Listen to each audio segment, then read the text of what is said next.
Jadi yang jelas RRI sebagai lembaga penyiaran publik itu punya kewajiban untuk menyampaikan sejelas-jelasnya kebijakan-kebijakan pemerintah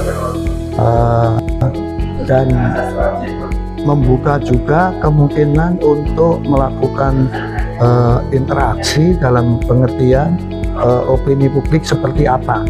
Bukan untuk membentuk opini ya, tapi menjadi kanal penyampaian aspirasi dari publik berkaitan dengan kebijakan tertentu.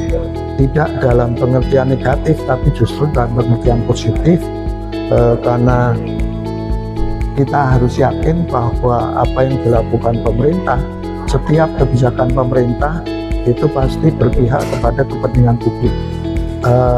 Harus hati-hati merumuskan kalimatnya, karena jangan sampai terjadi seakan-akan antara publik dan pemerintah itu adalah dua kutub yang saling bertentangan. Tidak dalam konteks seperti itu, tapi yang mau dibangun adalah pemahaman masyarakat terhadap setiap kebijakan pemerintah yang berhubungan dengan kepentingan publik, sehingga kemudian apa yang digagas oleh pemerintah itu bisa berjalan sesuai dengan tujuannya.